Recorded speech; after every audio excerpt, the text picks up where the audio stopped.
जैन मित्रांनो, जे काही रिसेंटली 2026 ची पोलीस भरती झाली होती, त्या पोलीस भरतीमध्ये जे काही प्रश्न आले होते, थोडेसे अवघड कॅटेगरीचे गणित आणि बुद्धिमत्ताचे सर्व आपण रीलच्या माध्यमातून आता PYQ सिरीजमध्ये घेणार आहोत.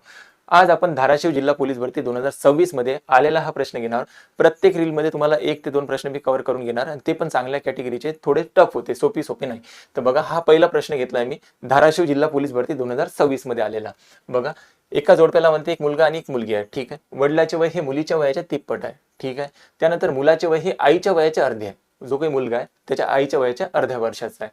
पत्नी ही पतीपेक्षा 10 वर्षांनी लहान आहे. जी काही पत्नी आहे ती पतीपेक्षा 10 वर्षांनी लहान आहे. भाऊ हा बहिणीपेक्षा 6 वर्षांनी मोठा आहे म्हणते.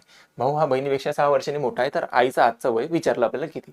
तर शांततेत प्रश्न वाचायचा होता. जो डाटा दिलाय तो व्यवस्थित लिहा. बघा, आता आपण कम्पेअर करू. इथं वडील आणि मुलगी यांच्यामध्ये कंपॅरिझन झालं. त्याच्यानंतर त्याची जी काही आई आहे त्या मुलाची आणि हा मुलगा यांच्यामध्ये कम्पेअर झाला.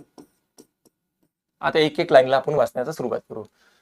वडिलाचे वय हे मुलीच्या वयाच्या तिप्पट आहे. बघा, वडिलाचे वय हे मुलीच्या वयाच्या काय तिप्पट आहे. मानलं आपण मुलीचं वय जर x वर्ष असेल तर वडिलांचं वय किती राहणार, 3x वर्ष, कारण की तिप्पट वर्ष दाखवायचं आहे. त्यानंतर आणखी एक डाटा दिला होता. भाऊ जो काही आहे हा बहिणीपेक्षा 6 वर्षांनी मोठा आहे. हा जो काही मुलगा आहे हा बहिणीपेक्षा 6 वर्षांनी मोठा आहे. तर मुलीचं वय जर x वर्ष असेल तर मुलाचं वय किती राहणार, x अधिक 6 वर्ष. इथपर्यंत क्लिअर झालं. त्याच्यानंतर आणखी आपल्याला आई आणि मुलगा याच्यामध्ये कम्पेअर केलं होतं. कोणतं वाक्य होतं बघा, इथे लिहिलंय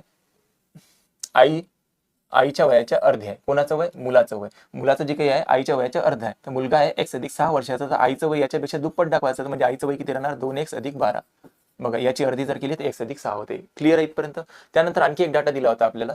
पत्नी ही पतीपेक्षा 10 वर्षांनी लहान आहे. हे पतीचं वय झालं हे, आणि हे पत्नीचं वय झालं x अधिक 12. म्हणजे असं म्हणायचं आहे, जे पती आहे 3x वर्षाचा आणि जी काही पत्नी आहे 2x अधिक 12 वर्षाची, यांच्यामध्ये आपल्याला फरक दाखवायचा आहे 10 वर्षाचा. यांच्यामध्ये फरक किती आहे, 10 वर्षाचा. क्लिअर इथपर्यंत. आता हा मायनस चिन्ह काय करेल, हा आतमध्ये जाणार, हा मायनस होईल, हा प्लसचा मायनस होणार. म्हणजे याला आपण असं म्हणू शकतो, बघा, 3x मायनस 2x मायनस होणार 12 आणि बरोबर येणार 10 वर्ष. तर आता 3x मधून 2x मायनस झाले तर आता x वर्ष, आणि हा मायनस आहे त्या बाजूने गेल्यानंतर काय होणार, प्लस. तर 10 अधिक 12, तर x बरोबर किती येणार, 22 वर्ष. तर x ची किंमत आपल्याला निघाली 22 वर्ष. बस, आता आपल्या प्रश्नाचं जे उत्तर म्हणत असेल ते उत्तर निघून जाणार. आपल्याला विचारण्यात आलं होतं की आईचं आजचं वय सांगा किती असेल. तर आईचं आजचं वय होतं 2x अधिक 12 वर्ष. एका x ची किंमत किती काढली आपण, 22 वर्ष. तर 2 गुणिले 22 करा, ते होतं 44. आणि त्याच्यामध्ये 12 प्लस करायचं. 12 आणि 44 याची दोघांची बेरीज केली तर आईचं आजचं वय किती असणार, 56 वर्ष. 56 वर्ष आपल्या प्रश्नाचं उत्तर होतं. जर वडिलांचं वय विचारलं असतं तर 3x वर्ष वडिलाचं वय मानलं होतं आपण. एका x ची किंमत 22 आहे. तर 22 गुणिले 3 म्हटलं तर 66 वर्ष. 66 वर्षाचे वडील असेल, आई आहे 56 वर्षाची. दोघांच्या वर्षामध्ये बरोबर 10 वर्षाचा फरक येतो.